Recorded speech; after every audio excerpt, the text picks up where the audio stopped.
नमस्कार, वेलकम, बहुत स्वागत है आपका। आज हम बात करेंगे दक्षिण दिशा के वास्तु के संबंध में कि दक्षिण दिशा में निर्माण से पहले हमें किन-किन बातों का ध्यान रखना चाहिए।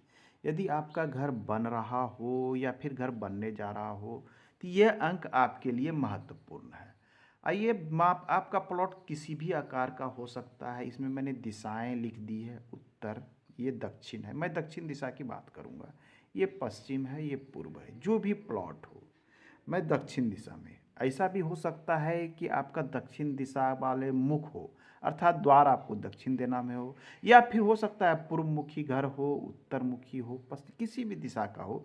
सभी चीज़ों पे ये वास्तु लागू होगी जिसकी मैं बात करूँ। सबसे पहले जान लें दक्षिण दिशा में हमें भूल से भी किन चीज़ों का निर्माण नहीं करना चाहिए। चलिए, दक्षिण दिशा की जब बात आती है तो ये हमारा हो जाता है ये अग्निकोण। ये हमारा क्या है? ये हमारा जो है साउथ ईस्ट, ये अग्निकोण एरिया है। ये अग्नि का क्षेत्र है। तो यहाँ पर जो निर्माण की बात सबसे पहले मैं बात कर लूँ कि अग्नि क्षेत्र में कुछ लोग करते क्या है, जल की व्यवस्था कर देते हैं।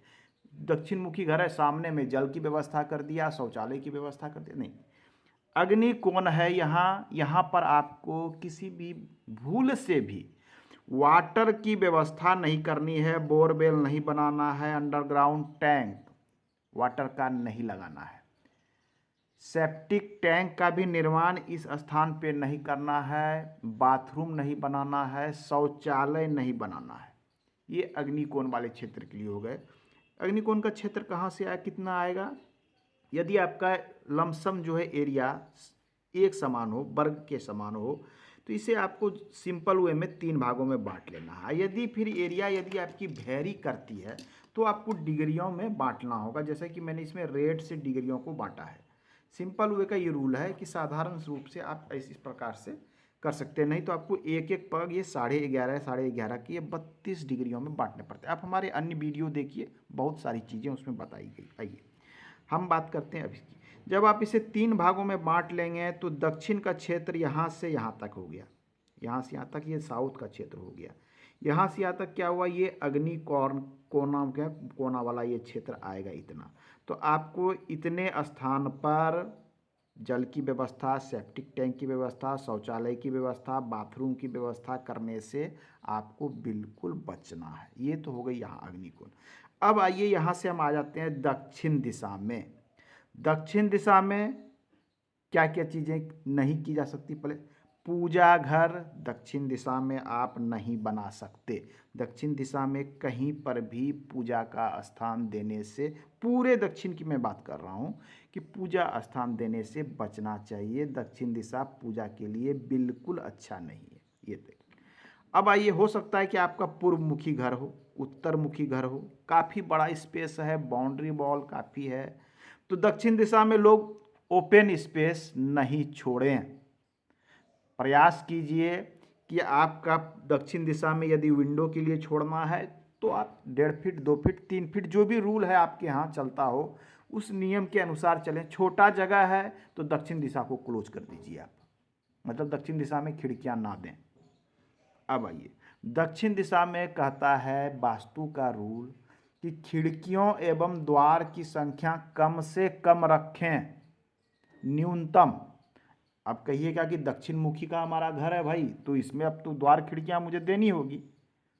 हाँ, ऐसी परिस्थिति में क्या करें, तो द्वार के लिए जो वास्तु का रूल कहता है कि कुछ स्थान है आपके, जैसे इसके चौथे पद में आप तीसरे चौथे में द्वार का रूल है, आप यहाँ पर दो द्वार बना सकते हैं इस स्थान पे। बस एक सब सर्वोत्तम स्थिति है कि एक जो है यहाँ पर ये चौथा पग होता है, ये दक्षिण दिशा में सबसे अच्छा माना जाता है। जब डिग्रियों में बांटते हैं तो यहाँ पर आप द्वार बना सकते हैं।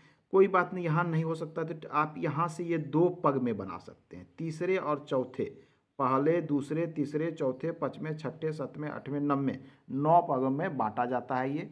तो आपको यदि यहाँ पर हो सकता है कि आपका चौड़ाई कम हो, द्वार 2 फीट का तो नहीं देंगे, 3-4 फीट रखा जाएगा, तो आप 2 पग का प्रयोग कर सकते हैं। ये इस स्थान पे ये 2 पग का स्थान कर सकते हैं। आप यहाँ से यहाँ तक द्वार दे सकते हैं, यहाँ तक दे सकते हैं। ये द्वार के लिए सर्वोत्तम स्थिति है, तो द्वार तो देना ही देना है। इस स्थान पे यदि आपका दक्षिण मुखी घर है, आपने यहाँ द्वार दे दिया, तो आपको घबराने की आवश्यकता नहीं है।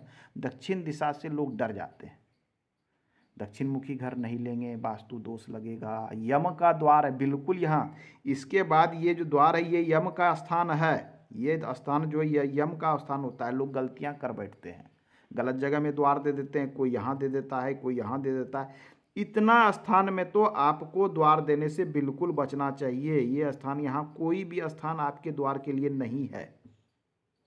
ये चीज़ें महत्वपूर्ण होती है। चलिए अब हम बात कर लें दक्षिण दिशा की। हो गई। अब है कि दक्षिण दिशा में शौचालय का निर्माण बिल्कुल किया जाता है, बिल्कुल आप कर सकते हैं शौचालय का निर्माण। यहाँ पर आप क्या कर सकते हैं, सेप्टिक शौचालय का निर्माण कर सकते हैं, सीढ़ी का निर्माण। शौचालय के निर्माण के लिए स्थान जो दी गई है उसकी मैं बात कर लूँ तो आपको इधर से यदि काउंट करते हैं तो आपको पश्चिम दिशा से एक पग छोड़ देना है। इस स्थान में यहाँ जो मैंने काउंट किया ये दक्षिण मीड है, एक पग इधर से छोड़ देना है, एक पग इधर से छोड़ देना है। ये दो स्थान आपके लिए सबसे अच्छा है आपके शौचालय के लिए। आप यहाँ शौचालय बना सकते हैं, यहाँ शौचालय बना सकते हैं। ये सर्वाधिक उपयुक्त स्थान होते हैं शौचालय निर्माण के लिए। यहाँ पे शौचालय का निर्माण किया जा सकता है। यहाँ पर इन दो पग में आप शौचालय का निर्माण कर सकते। ये कहाँ आएंगे तो मीड जो आपका आते हैं बीच का स्थान, उससे एक पग छोड़ देना है 11.25। ध्यान में रखें 11.25 डिग्री छोड़ देनी है।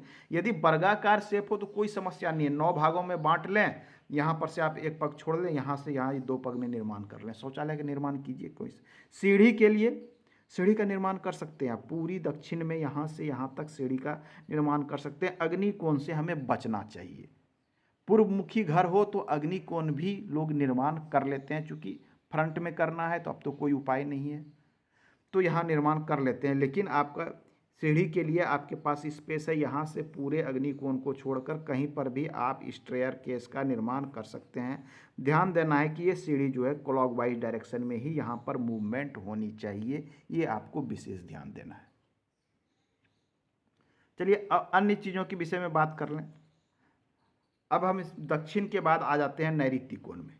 नैऋत्य कोण का स्थान कहाँ हो गया, इसका 1/3 भाग इतना हो गया, ये नैऋत्य कोण का स्थान हो जाता है। ये पूरा इस स्थान पर सेप्टिक टैंक नहीं, शौचालय नहीं, ये आपको नहीं बनाना है। यहाँ आपको शौचालय बनाने से, सेप्टिक टैंक बनाने से, ओपन स्पेस, कुछ लोग यहाँ बालकोनी छोड़ देते हैं, ओपन स्पेस छोड़ देते हैं, तो ऐसे कंडीशन से आपको बचना चाहिए। ये उसके लिए बिल्कुल उपयुक्त नहीं है। तो बहुत सारी चीज़ें होती है कि दक्षिण दिशा में क्या करें क्या ना करें। दक्षिण दिशा को देखकर घबराने की आवश्यकता नहीं है, ये आप सबसे पहले जान लें।